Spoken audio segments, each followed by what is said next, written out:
जमशेदपुर के सोनारी एयरपोर्ट से मंगलवार सुबह 10:30 में एक ट्रेनी विमान उड़ा था जिसको 2 पायलट उड़ा रहे थे और 50 मिनट बाद ट्रेनी विमान लापता हो जाता है।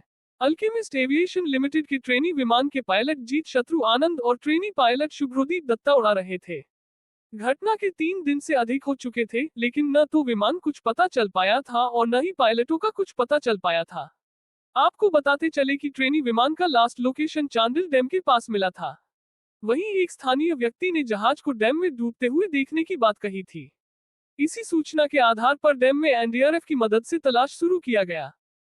खोजबीन में विमान का अंतिम लोकेशन चांडिल से पुरुलिया जिले के अयोध्या हिल की ओर पाया गया। ऐसे में पूर्वी सिंहभूम, सरायकेला खरसावां व पश्चिम बंगाल के पुरुलिया में विमान की तलाश की जाने लगी।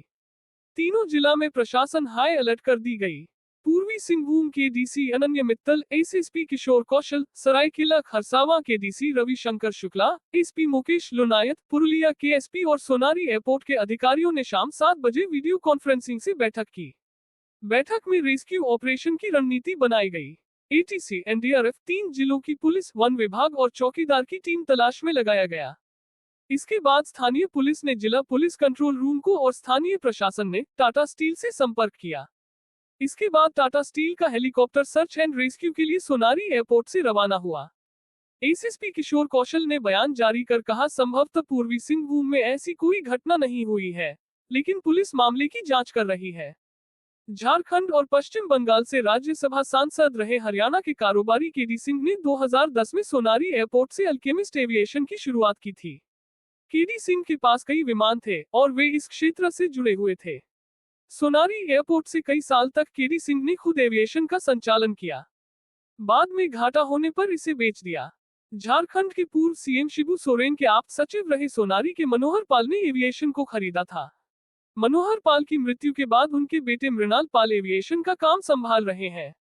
आपको बताते चले कि तीसरे दिन सर्च अभियान के दौरान विमान के पायलट प्रशिक्षक कैप्टन जीत शत्रु आनंद और प्रशिक्षु शुभ्रोदीप दत्ता के शव चांडिल डैम से बरामद किया गया। हालांकि अभी भी लापता विमान के मलबे का पता नहीं चल सका था। इसकी तलाश में नौसेना के गोताखोरों ने लगातार 4 दिन चांडिल डैम में सर्च अभियान चलाया, लेकिन विमान का पता नहीं चल पाया।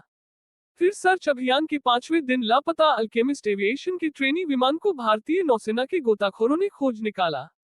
जिस क्षेत्र में विमान मिला वह पानी में डूब चुका कोयलागढ़ गांव था। नौसेना ने रविवार को सुबह 9 बजे 4 मोटर बोट्स की मदद से किस्टोपुर और कल्याणपुर के इलाके में सर्च अभियान शुरू किया। टीम दोनों इलाकों में खोजते हुए करीब 2 किलोमीटर आगे की ओर बढ़ी तो डूब चुके कोयलागढ़ गांव के पास सुपर सोनार से पहला संकेत दिया। इसके बाद नेवी के 2 गोताखोर पानी में उतरे। मटमैला पानी और तलहटी में अंधेरा होने के कारण पहली बार गोताखोर विमान तक नहीं पहुंच पाए, लेकिन दूसरी बार में गोताखोर दुर्घटनाग्रस्त विमान तक पहुंचने पर कामयाब रहे। विमान 15 मीटर की गहराई में पाया गया। इसके बाद भारतीय नौसेना से इसकी जानकारी प्रशासनिक अधिकारियों को दी। नेवी टीम के अनुसार पानी में गिरने के बाद विमान पलट गया था। उसके तीनों पहिए ऊपर की ओर उठ गए थे। गोताखोर अपने साथ विमान के एक डैना लेकर बाहर निकले। विमान मिलने के बाद नेवी ने वहां मॉडल से निशान बना दिया और चिन्हित लोकेशन में नौसेना की टीम विशाल और विमान के वजन से अधिक क्षमतायुक्त गुब्बारा जिसमें गैस भरा होगा उसे लगाए और नौसेना की टेक्निकल टीम डैम की गहराई में जाकर विमान को चारों ओर से रस्सी से बांधकर गुब्बारे के सहारे ऊपर खींचा। चूंकि विमान का वजन 800 किलो बताया जा रहा था, तो ऐसे में इस अभियान के दौरान सावधानी बरतने की जरूरत थी। विमान को निकालने का पूरा अभियान 4 घंटे का समय लगा। विमान को निकालने के बाद उसकी जांच चल रही है कि आखिर ऐसी घटना क्यों हुई, ताकि भविष्य में दोबारा न हो।